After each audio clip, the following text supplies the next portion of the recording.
Hey everybody, Nick here, and today I got a review for you of this very interesting little knife right here. This is the Spyderco Mantra number 3.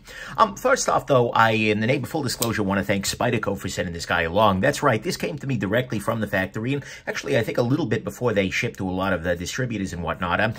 So this was provided to me as a freebie under the condition that after I'm done I do a charitable giveaway, which is win-win-win to me, so I'm happy about that. But as always, I told them I was going to talk about the good, the great, the bad, the ugly. It might be a gem, it might be junk, and that they still sent it along. And in fact, I've done both things to them, so they seem to be aware of that. And so there we go. But we have to assume that this is going to be one of the best quality controlled ones ever, and I'm trying my best not to let this affect my review. Next thing, let's do a little bit of a size comparison right quick. This is it's a very interesting size in that it's slightly larger than the Spyderco Delica.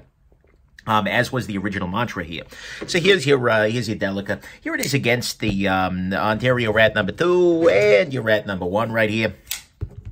And here it is against another recent Spyderco release, actually from the same box. This is the Spyderco Amalgam, which has the distinction of being another compression lock style flipper. So there is that, and then here it is against the Spyderco Brower, which again, brand new sort of thing. So there you go. That's that. So let's go ahead and jump into the good, the great, the bad, and the ugly of this very interesting little knife right here. So first off, on the good side, this is a compression lock knife. The compression lock from Spyderco is sort of like a liner lock, except it's on the other side. And so instead of the liner coming over on this side, it comes over on the top. And in fact, this little leaf, basically, of the lock is compressed between the stop pin and this little ridge. It means it's very strong, but more importantly, it means that when you close the knife, you don't need to have your fingers anywhere in the slicing path. It's quite strong, too. It's a good lock. There's a lot to love about the compression lock, and this is a compression lock flipper. It's got a flipper tab right here. And actually, one thing to comment on is that on this particular knife, at least with my fingers, and given my hands are smaller than most, if I put my finger properly, if I kind of put it in the back corner there, the compression lock tab, the flipper tab, is not going to hit my finger as I do the compression lock. That is as a contrast to, for instance, the Amalgam, where there really isn't a position where I can put my finger without the flipper tab hitting me. So I think that is a really nice little design touch, and that's well done. Next thing, this is a great clip. This is the Spyderco wire clip, which is one of my very favorites. It is Ambidextrous Lis Mountable, and I'm told that compression locks are generally pretty ambi-friendly anyways, because, see, left hand, but anyways, so that's good, and it's a solid clip with a good deep carry on there. And actually, speaking of carry, this is a pretty easy knife to carry. I always compare things in terms of carryability to your Spyderco Delica. You can see here that thickness-wise, it's about the same, maybe a hair thicker. And overall proportions, yeah, we're very similar, except there's a flipper tab hanging off the back there. It feels a little bit beefier for whatever reason, just in the handle specifically. But in terms of carries a lot like a Delica, and that's pretty solid. So that's good. It is also very lightweight. Hold on, my scale is over here. But it is coming in at a very, very lightweight, which I happen to know because I measured this earlier, coming in at a very lightweight 2.89 inches on 3.1 inches of blade. Here, I'll show you that measurement right quick, too. Yeah, that's actually kind of nice. Under an ounce an inch is not bad at all, and makes this guy kind of a joy to carry. No problem there. Next thing, ergonomically speaking, this knife is very solid in a saber grip. It really does lock into the hand well, and you can see that's kind of how it was designed to do. If you go to a hammer grip, it's a little less compelling because you've got this one liner sticking up a little bit further up there in that area, and I guess reverse grip, hey, that works too, weird. But anyways, that's really where you're at there in terms of ergonomics. You could theoretically choke up a little bit into this area, but I'm a little scared by that because it's a direct slope on the sharpened edge, so I wouldn't recommend it. But ergonomics in a saber grip are quite good. Finishing. Look, this is a Taichung knife. Spyderco's Taichung plant is pretty much neck and neck, although maybe slightly ahead of Golden, Colorado, USA Earth, in terms of fit and finish, and this is just another example of that. This is a beautifully finished knife with very little to complain about, actually. I don't think there's anything to complain about in terms of fit and finish, so that's great. And finally, the price on this guy is pretty solid. It's $155. Now, look, that's it's 30 bucks more than the Para 3. I'm sorry, yeah, 30 bucks more than the Para 3. But for that price, you're getting a flipper tab, you're getting bearing action, you're getting, and so I don't feel like it's completely out of line. And considering that a lot of other entry-level S30V sorts of things from other companies coming in around the same ballpark, you know what? I got no big objection to it. Fit and finish is there. there. So, yeah, there you go. That's the, so that all is the good. That the price on this guy is solid at $155. The finishing is great. The ergos are pretty solid, especially in a saber grip. It is lightweight. It is very easy to carry. It has a great clip that is ambi-mountable. The flipper tab is done in such a way that it misses your finger on the compression lock. And it is using a compression lock, which is a pretty compelling locking mechanism. On the great side to me is the blade on this guy. This is a great blade, 100%. And I say that for a couple of reasons. I mean, the steel on it is good to go. It's S30V, which I still like a lot. I'm seeing a trend in the review community where a lot of people are kind of getting a little bit antsy about S30V. Honestly, I still think it's pretty damn fine. And so that's good. It is very, very thin behind the edge. Absolutely beautifully thin. And this slices like nobody's freaking business. And the leaf shape on it is a very nice shape. I think this is done well, and it kind of mirrors, I mean, it's an Eric Glesser design. You can see right there the maker's mark, but you can see that it really does mirror sort of the rest of Spyderco's lineup. And so, to me at least, that's what's great here, is this blade is very, very nice for cutting things and for actually, you know, using the knife. So that's good.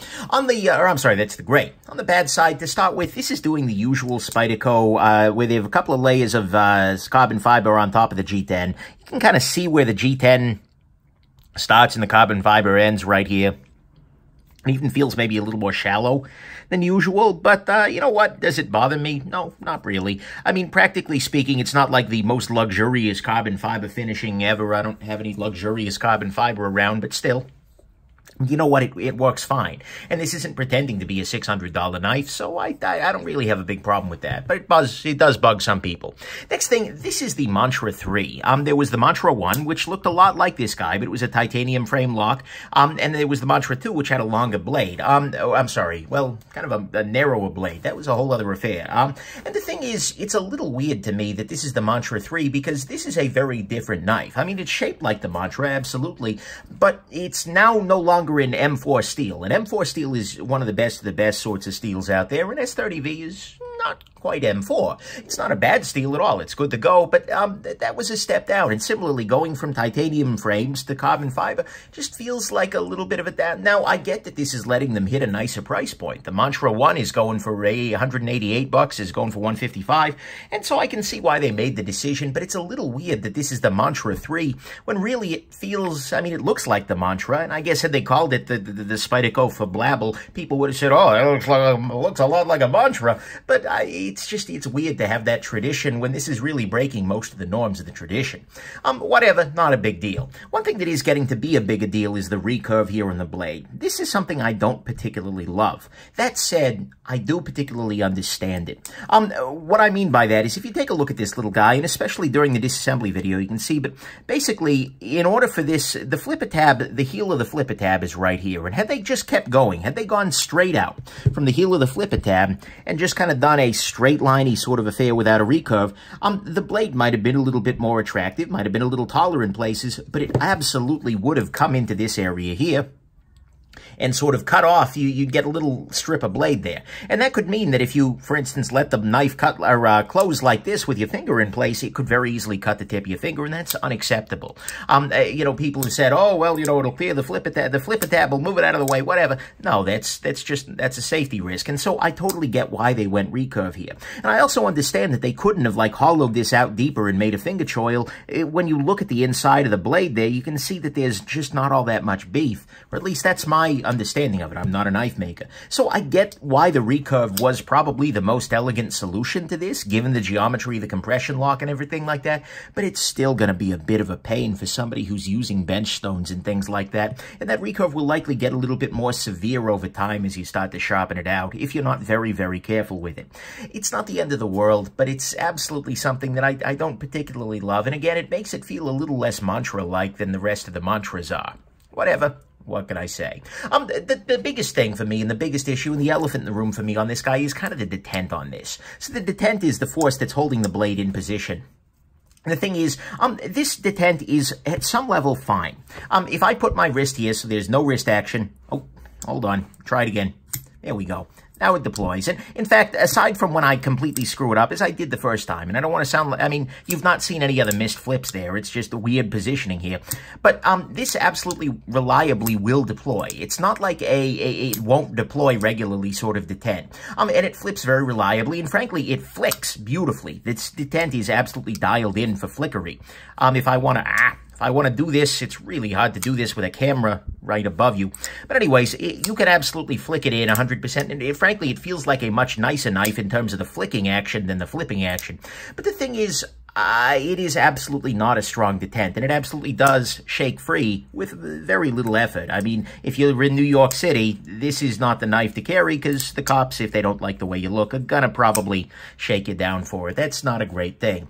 And so, unfortunately, as, you know, is this a functional problem? No, it's not like a safety issue. It's not like I'm afraid that this is going to open up in my pocket soft detent. I mean, in that way, it is okay. But as somebody who handles a lot of knives with a lot of really high-end detents, or frankly a lot of mid-range detents. I mean, you handle, you know, knives like this, the Ruwaiki freaking P801 or 108 or one of them. This has a really nice detent, and unfortunately this one just doesn't. It doesn't quite get there, and so it's pretty unsatisfying. Unfortunately, this is not the first time this has happened in a Spyderco coming out of Taichung compression lock. The Sliver Axe had the same issue, and I said the exact same thing. And in fact, when I removed the flipper tab on that knife got markedly better, and I kind of think this one might be the same way. But either way, their detents are way behind the pack on these compression locks, and unfortunately, although the amalgam, this one has a nicer detent, I think, and, you know, bigger blade makes things easier. But I'm just not a fan of that, and so I'm not sure whether that's bad or ugly. I get that it's probably hard to do with detent when you've got a very relatively thin compression lock bar up there. But still, I really hope that Spyderco is able to get these detents dialed in coming out of Taichung, because I think that would make this a much more compelling piece.